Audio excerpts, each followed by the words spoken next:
llevar a cabo el experimento del electroscopio, lo primero que hicimos fue pegar el alambre de cobre. Como aquí se observa, lo unimos a la tapa del recipiente de vidrio. Entonces, los dos pedacitos les hicimos un pequeño hueco, como se observan en las imágenes, y los ponemos en la parte interior del alambre, la que va por dentro del recipiente. Entonces, una vez que los dos estén adentro de esta manera, lo que hacemos, como vemos, están unidos.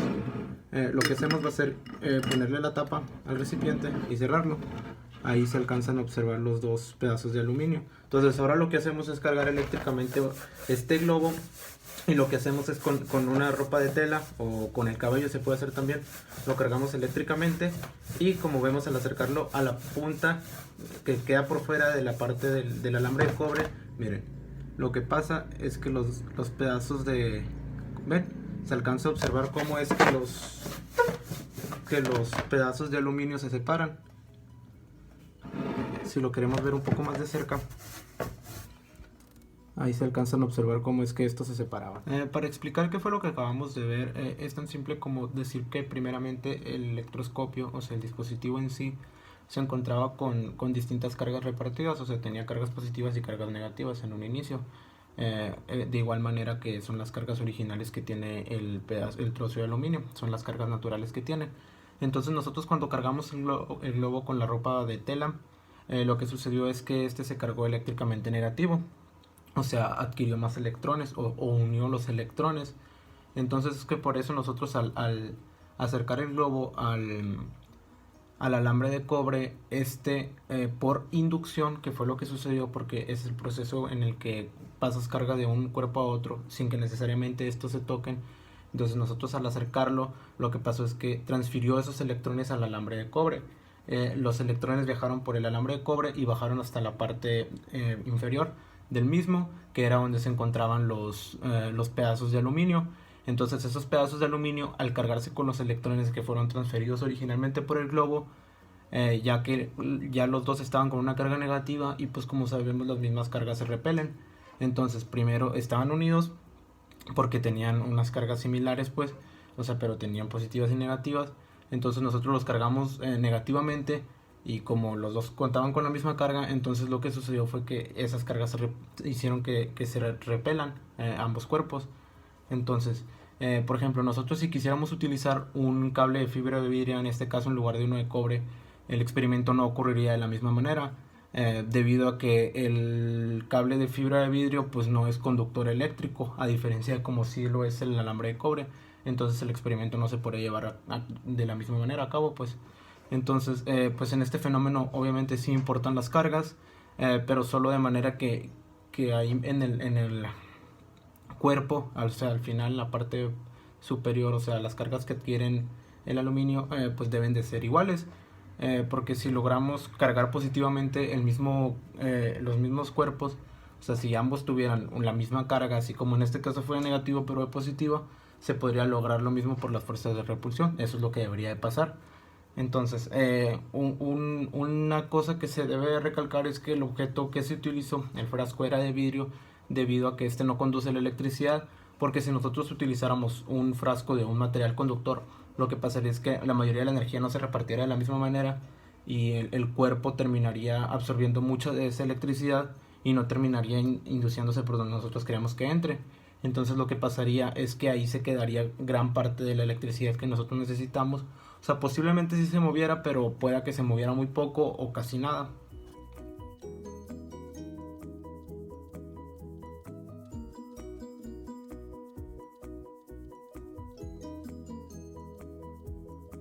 Entonces, lo primero que vamos a hacer, vamos a utilizar un poco del agua con jabón para remojar y hacer una pequeña capa de este mismo sobre todo lo que es nuestro portafolio. Entonces, ya que tenemos esto, vamos a utilizar el popote y lo vamos a remojar un poco sobre lo que es el agua con jabón, para poder hacer una burbuja aquí en el portafolio. Entonces, una vez lograda la burbuja, lo que procedemos a hacer va a ser a cargar eléctricamente con nuestro cabello el globo. Ya que lo tengamos cargado eléctricamente, lo vamos a acercar sin tocarlo, y como vemos, este mismo se está moviendo. Entonces, ya vimos que este se mueve. Ahora vamos a volver a remojar un poco el popote y vamos a crear una burbuja dentro de esta misma. Entonces vemos que se creó una pequeña burbuja. Cargamos eléctricamente de nuevo el globo con nuestro cabello. Una vez que lo tenemos cargado de nuevo, vamos a volverlo a acercar sin tocarlo. Y lo que vemos que sucede es que solamente se mueve la burbuja de arriba, pero no se movía la burbuja de la parte de abajo. Para explicar qué es lo que acaba de suceder, pues primero tenemos que entender por qué es que se mueve la primera burbuja cuando solamente tenemos una burbuja. Pues aquí la burbuja es atraída debido a que en el agua que tiene el jabón pues hay iones o partículas con carga eléctrica que son atraídas por las cargas eléctricas contrarias, o sea, las negativas que nosotros cuando cargamos eléctricamente el globo. Entonces nosotros vimos que cuando colocamos una burbuja dentro de esa misma, esa no se movía. Esto es debido a que la burbuja externa hace una función similar a lo que es la jaula de Faraday, de manera que impide que las cargas eléctricas negativas del globo interactúen o ejerzan algún tipo de fuerza sobre la burbuja interna. Solamente se ejercían sobre la externa y la interna se mantenía en su estado original. Si queremos explicar cómo es que funciona la jaula de Faraday, pues esta se basa en las propiedades de un conductor en equilibrio electrostático. La caja metálica, o lo que protege de manera exterior a lo que hay en un interior, se coloca en presencia de un campo eléctrico externo, donde las cargas positivas se quedan en las posiciones de la red de la misma caja y los electrones son libres y comienzan a moverse. Entonces, cuando las cargas del interior comienzan a desplazarse, estas crean un campo eléctrico de sentido contrario al campo externo de la caja. Pues entonces, por consecuencia de esto mismo, el campo eléctrico resultante en el interior del conductor, o sea de la caja, pues es nulo, por lo que ninguna carga puede atravesar esa misma caja y como vimos entonces, por ejemplo en lo que vimos ahorita, pues no atraviesan esas mismas cargas al interior de la burbuja, porque simplemente se quedan como fuera, hacen una especie de recubrimiento. Para seguir demostrando el principio de la jaula de Faraday, lo que vamos a hacer es ver lo que pasa mediante un experimento. Primero simplemente vamos a demostrar que si se hace una llamada de este teléfono a este, entra sin ningún problema. Entonces ahora lo que hicimos fue envolver completamente el teléfono al que le entró la llamada de aluminio para volverle a hacer la llamada nuevamente. Como vemos, ya se volvió a hacer la llamada, pero lo que sucede, como se escucha, se está realizando la llamada, pero lo que sucede es que la llamada a este otro teléfono no ingresa. Lo que sucede en este caso del teléfono es que pues las ondas electromagnéticas que provienen del teléfono que está llamando hacia el otro no entran. Vimos que el otro que estaba envuelto en papel aluminio no ingresaban esas llamadas. O sea, ¿por qué? Porque el núcleo está en equilibrio electrostático y anula la señal electromagnética de la llamada, por lo que los átomos del papel aluminio impiden la entrada de las ondas electromagnéticas a ese mismo teléfono, y por eso la llamada no entra. O sea, simplemente sí sale pero no entra.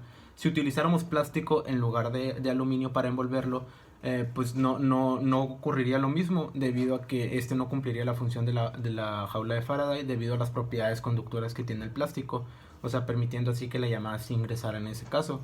Entonces, si nosotros envolviéramos el teléfono en una burbuja, como en el experimento anterior que acabamos de ver de la burbuja, pues aquí la burbuja, como vimos, hacía una función parecida a la jaula de Faraday. O sea, sí permitiría que entrara parte de la llamada, o sea, no entrara la llamada o entrara con muy mala señal o muy mala calidad, como lo vimos en el experimento anterior que funcionaba más o menos de esa misma manera. Entonces es por esto que la llamada no terminaba de entrar a ese teléfono. Si quisiéramos ver algunas de las aplicaciones para darnos una idea más sobre la jaula de Faraday, pues algunas de estas aplicaciones podrían ser en el horno de microondas. Pues los hornos de microondas se encuentran recubiertos o dotados como una jaula de Faraday, para evitar que las ondas que están en su interior escapen y puedan ocasionar un problema de radiación o algo por el estilo sobre las personas que se encuentran a su alrededor, sobre nuestra salud. Y otro ejemplo, otra aplicación sería en los trajes especiales de los técnicos eléctricos. Estos son los que reparan las líneas de alta tensión. Esos también, los trajes esos cumplen con una función, o es la aplicación de la jaula de Faraday, con el fin de proteger a la persona que se encuentra dentro del traje y que así no puedan pasar las altas corrientes eléctricas y dañar la salud de la persona.